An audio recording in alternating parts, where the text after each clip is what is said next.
ఎప్పటికప్పుడు తాజా వార్తలను అందిస్తున్న ఏపీ పవర్ న్యూస్ కు స్వాగతం. అనకాపల్లిలో కదం తొక్కిన మహిళా లోకం. ఎంవీఆర్ ఆధ్వర్యంలో భారీ నిరసన ర్యాలీ. అనకాపల్లి జిల్లా రాజకీయ చరిత్రలో ముందెన్నడూ లేని విధంగా ఆదివారం అనకాపల్లి పురవీధులు మహిళా గర్జనతో దద్దరిల్లాయి. కేంద్ర ప్రభుత్వం ప్రవేశపెట్టిన చారిత్రాత్మక మహిళా బిల్లును అడ్డుకుంటున్న విపక్షాల వైఖరిని నిరసిస్తూ బీజేపీ నాయకులు ముత్యాల వెంకటేశ్వరరావు, ఎంవీఆర్ సారథ్యంలో మహిళలు భారీ ఎత్తున కథం తొక్కారు. తమ ఆత్మగౌరవాన్ని చాటుతూ విపక్షాల తీరును ఎండకడుతూ ప్లాకార్డులతో నిర్వహించిన ఈ ర్యాలీ పట్టణంలో ప్రధాన ఆకర్షణగా నిలిచింది. ఎంవీఆర్ నివాసం నుండి ప్రారంభమైన ఈ భారీ ర్యాలీ 4 రోడ్ల జంక్షన్ మీదుగా రింగ్ రోడ్డు వరకు సాగి తిరిగి 4 రోడ్ల కూడలికి చేరుకుంది. ఈ సందర్భంగా సుమారు 1000 మందికి పైగా మహిళలు రహదారిపై మానవహారంగా ఏర్పడి కాంగ్రెస్ పార్టీ మరియు ఇతర ప్రతిపక్షాల వైఖరిని ముక్తకంఠంతో నిరసించారు. మహిళా సాధికారత, బీజేపీ ప్రాధాన్యత అనే నినాదంతో చట్టసభల్లో మహిళా రిజర్వేషన్ల ఆవశ్యకతను ప్రజల్లోకి బలంగా తీసుకెళ్లారు.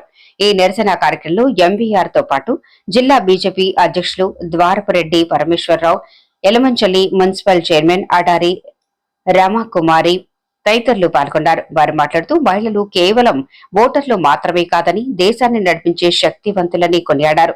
దశాబ్దాల కాలం అధికారంలో ఉండి కూడా మహిళా బిల్లును అటకెక్కించిన కాంగ్రెస్ పార్టీకి, రాహుల్ గాంధీకి మహిళా సాధికారత గురించి మాట్లాడే నైతిక హక్కు లేదని దుయ్యబట్టారు. ప్రధాని మోదీ మహిళలకు 33% రిజర్వేషన్లు కల్పిస్తుంటే పార్లమెంటులో కాంగ్రెస్ నీచమైన చర్యలకు పాల్పడుతూ అడ్డుకుంటోందని వారు విమర్శించారు.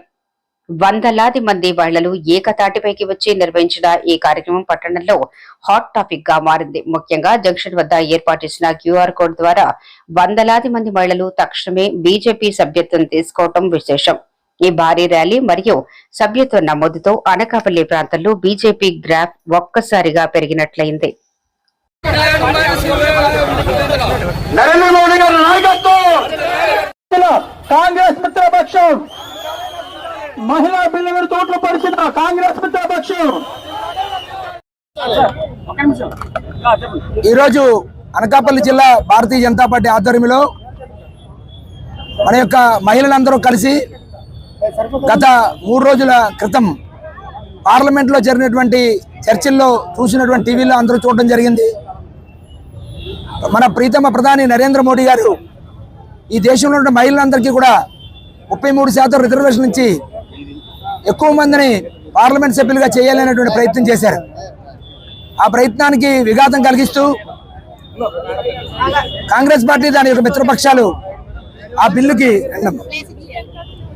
బిల్లుకి వ్యతిరేకంగా ఓటేసి 2/3 మెజారిటీ రాకుండా వారు చేయడం జరిగింది. ఈ విషయాన్ని దేశ ప్రజలందరూ కూడా గమనిస్తున్నారు.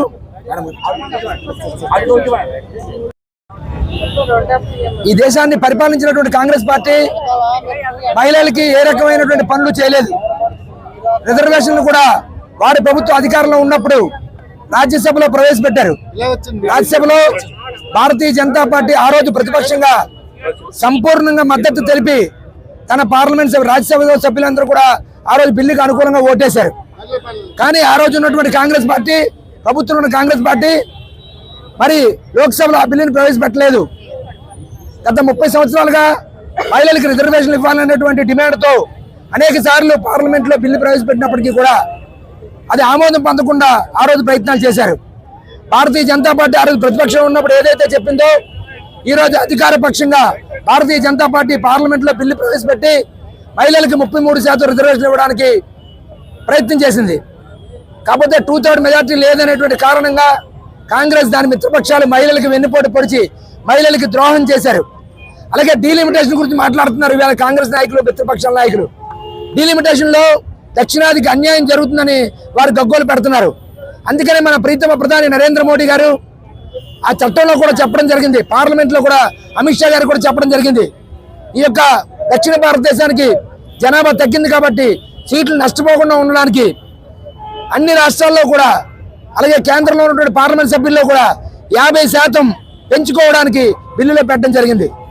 అయినప్పటికీ కూడా కాంగ్రెస్ మిత్రపక్షాలు ఆ యొక్క డీలిమిటేషన్ బిల్లును వ్యతిరేకించారు. అదేవిధంగా మన యొక్క మహిళా బిల్లును కూడా వ్యతిరేకించారు. మహిళలకు రిజర్వేషన్ ఇవ్వడం ద్వారా మహిళలకు సాధికారతను చేకూర్చడానికి మహిళలకి రాజ్యాధికారాన్ని తీసుకురావడానికి భారతీయ జనతా పార్టీ ప్రయత్నం చేస్తుంది. అప్పుడు ప్రభుత్వంలో లేనప్పుడు ప్రయత్నం చేసింది, ఇవాళ అధికారంలోకి వెళ్ళిన తర్వాత కూడా ప్రయత్నం చేశాం. ఆ రోజు ప్రభుత్వంలో ఉన్న కాంగ్రెస్ పార్టీ మహిళలకి ద్రోహం చేసింది. ఈవేళ ప్రతిపక్షంలో ఉన్న కాంగ్రెస్ పార్టీ మిత్రపక్షాలు కూడా మహిళలకు ద్రోహం చేసి ఆ బిల్లు ఆమోదం చేయకుండా ప్రయత్నం చేశారు. కాబట్టి భారతీయ జనతా పార్టీ దేశవ్యాప్తంగా ప్రజల్లో మహిళల్లో చైతన్యం తీసుకొచ్చి ఇప్పటికే కాంగ్రెస్ పార్టీ ప్రజల్లో ఏ రకమైనటువంటి అభిమానాన్ని పొందలేకపోతుంది. ఈ మహిళా బిల్లుతో ఇంకా దిగజారిపోయేటువంటి పరిస్థితి ఇవాళ దేశంలో ఈశాన్య భారతదేశంలో కానీ, పశ్చిమ భారతదేశంలో కానీ, ఉత్తర భారతదేశంలో కానీ ఎక్కడా కూడా కాంగ్రెస్ పార్టీకి అడ్రస్ లేదు. దేశంలో భారతీయ జనతా పార్టీ ముఖ్యమంత్రులు 20 రాష్ట్రాల్లో అధికారంలో ఉన్నారు. భారతీయ జనతా పార్టీ మిత్రపక్షాలతో సుమారు 24-25 రాష్ట్రాల అధికారంలో ఉంది. అయినప్పటికీ కూడా ఈవేళ మహిళలకి రిజర్వేషన్ తేవాలి, పురుషులకి రాజ్యాధికారం ఇప్పుడు ఉంది, మహిళలకు కూడా వాళ్ళతో పాటు సమానంగా రాజ్యాధికారం తేవాలనే ప్రయత్నం చేశారు. ఆ ప్రయత్నానికి భగ్నం చేసింది కాంగ్రెస్ పార్టీ మిత్రపక్షాలు. ముఖ్యంగా రాహుల్ గాంధీ కానీ, ప్రియాంక గాంధీ కానీ, సోనియా గాంధీ కానీ పార్లమెంట్లో అమిత్ షా గారు, నరేంద్ర మోడీ గారు స్పష్టంగా చెప్పడం జరిగింది, డీలిమిటేషన్ లో ఏ రాష్ట్రానికి అన్యాయం జరగదు, దక్షిణాదికి అన్యాయం జరగదు, మీకున్న సీట్లలో 50% పెంచుతున్నాం, మీకు 100 ఉంటే 150 అవుతుంది అని స్పష్టంగా చెప్పడం జరిగింది. అయినప్పటికీ కూడా వారు ఒక ప్రతిపక్షంగా నరేంద్ర మోడీ గారి మీద కోపంతో ఈ దేశంలోని మహిళలకి అన్యాయం చేశారు. ఈ విషయాన్ని ఈ దేశంలో ఉన్న ప్రజలందరికీ కూడా తెలియజేయాల్సిన బాధ్యత భారతీయ జనతా పార్టీ కార్యకర్తలుగా, నాయకులుగా మా మీద ఉంది. అందుకనే ఈరోజు అనకాపల్లి జిల్లాలో ఉచ్చాల వెంకటేశ్వరరావు గారు, పిల్లా రమాకుమారి గారు, అలాగే భారతీయ జనతా మహిళా మోర్చా, యువ మోర్చా, కిసాన్ మోర్చా, ఓబీసీ మోర్చా, అలాగే ఎస్సీ మోర్చా, అలాగే మైనారిటీ మోర్చా మొత్తం నాయకులందరూ కూడా ఈ రోజు ర్యాలీలో పాల్గొన్నారు. వాళ్ళందరికీ కూడా ధన్యవాదాలు తెలియజేసుకుంటూ మహిళలు కూడా చాలా పెద్ద ఎత్తున వచ్చి తమ యొక్క నిరసన తెలియజేశారు. అందరికీ నమస్కారం. ఈరోజు బీజేపీకి సపోర్ట్గా ఈ బిల్లుకి వ్యతిరేకంగా ఇంతమంది సపోర్ట్ చేసినందుకు చాలా సంతోషంగా ఉంది. ఇది పరమేశ్వర్ గారి ఆధ్వర్యంలో జరిగినందుకు ఇంకా సంతోషంగా ఉంది. అందరూ బీజేపీని బలపరిస్తే, ఉన్న రాష్ట్రాల్లో కూడా బీజేపీ వస్తే రేపు ఇటువంటి పరిస్థితి వస్తే ఏ బిల్లు సమస్య ఉండదో, మొత్తం అన్ని రాష్ట్రాల్లో బీజేపీ ఉండాలని కోరుకుంటున్నాం. అందరూ బీజేపీకి సపోర్ట్ చేయండి, మేమంతా కలిసి పనిచేస్తాం. అందరూ కూడా చూస్తున్నారు. మరి ఇప్పుడు ఏదైతే కాంగ్రెస్ పార్టీ లీడ్ చేస్తుందో ప్రతిపక్షాన్ని, వాళ్ళు ఏ విధమైన మనస్తత్వంతో ఉన్నారు, స్త్రీలంటే వాళ్ళకి ఎంత చిన్న చూపు అన్నది మీకు ఈ సందర్భంగా తెలుస్తుంది.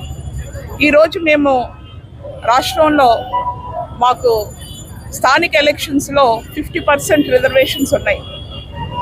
50% మహిళలు ఈరోజు సర్పంచులుగా, అలాగే వార్డ్ మెంబర్స్గా, కౌన్సిలర్స్గా, చైర్పర్సన్స్గా ఈరోజు మేము బ్రహ్మాండంగా ప్రజల్ని పరిపాలించగల రీతిలో మేము చేస్తున్నాం. గత 30 సంవత్సరాలుగా నేను సర్పంచ్గా, మున్సిపల్ చైర్పర్సన్గా మేము చేస్తున్నాం. మాకు ఆ సత్తా ఉంది, మహిళల్లో ఆ సత్తా ఉంది. మీరు చూడండి, ఉదాహరణ చూడండి. మరి ఈరోజు దేశ రెవెన్యూ మినిస్టర్ గారు ఎవరు? నిర్మలా సీతారామన్. ఈరోజు ఆవిడ 15 సంవత్సరాల నుంచి ఆవిడ ఏ విధమైన పరిపాలన ఇస్తున్నారు అన్నది మీ అందరికీ తెలుసు. అలాగే మన హోమ్ మినిస్టర్ గారు అనిత గారు, ఈరోజు మగవాళ్ళు కూడా అంత ధీటుగా చేయరు. అలాగా ఆవిడ బ్రహ్మాండంగా ఆవిడకి ఇచ్చిన పోర్ట్ఫోలియోని ఆవిడ బ్రహ్మాండంగా చేస్తున్నారు. మహిళలు దేంట్లోని కూడా తీసుకోరండి. అదే మేము తెలియజేస్తున్నాం. ఇక ముందు కాంగ్రెస్ ఉన్న 4-5 రాష్ట్రాల్లో కూడా కనుమరుగయ్యే పరిస్థితుల్లో నాకైతే కనిపిస్తుంది. మహిళలు ఊరుకోరు. రాబోయే కాలంలో వాళ్ళ చేతిలో ఓటు ఉంది, ఆ ఓటుతోటే వాళ్ళు బుద్ధి చెప్తారని చెప్పి నేను కోరుకుంటున్నాను అందరినీ కూడా. Thank you. ఈరోజు వంటగది నుంచి అంతరిక్షం వరకు మహిళలందరూ ఎదుగుతూ ఉంటే, అన్ని రంగాల్లోనూ స్త్రీలందరూ కూడా ముందంజలో ఉంటే, చట్టసభలో కూడా ముందంజలో ఉండాలని నరేంద్ర మోడీ గారు ఈ బిల్లును తేవడం జరిగింది. ఆయన ఇచ్చిన మాట ప్రకారం స్త్రీలందరూ కూడా చట్టసభల్లో ఉండాలని చెప్పేసి ఆయన కోరిక ప్రకారం ఈ బిల్లుని పెట్టడం జరిగింది. దానికి కాంగ్రెస్ మిత్రపక్షాలు అడ్డుకోవడం చాలా నీచమైన మార్గంగా కనిపిస్తోంది. ఎందుకంటే మన నరేంద్ర మోడీ గారు స్త్రీని ఎంత గౌరవిస్తారో మనందరికీ తెలుసు. అలాగే ఈ బిల్లును కూడా ఆమోదం చేస్తే కనుక స్త్రీలందరూ కూడా మన భారతదేశానికి మంచి వెన్నెముకగా అయ్యి మన భారతదేశాన్ని ఇంకా అభివృద్ధి పథంలో నడిపిస్తారని చెప్పేసి ఆయన చాలా ఆశపడ్డారు.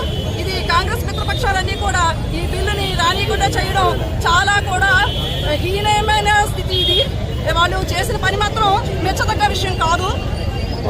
సోనియా గాంధీ గారు అంతకుముందు వాళ్ళ అత్తగారైన ఇందిరాగాంధీ గారు స్త్రీమూర్తి కాదా? సోనియా గాంధీ గారు స్త్రీమూర్తి కాదా? ఇప్పుడున్న ప్రియాంక గాంధీ గారు స్త్రీమూర్తి కాదా? మరి మమ్మల్ని ఎందుకు అడ్డుకుంటున్నారు? సామాన్య ప్రజల్ని చట్టసభల్లోకి రానియకుండా ఎందుకు అడ్డుకుంటున్నారు? ఈ బిల్లుని వెంటనే ఆమోదించాలని చెప్పేసి మేము డిమాండ్ చేస్తున్నాం.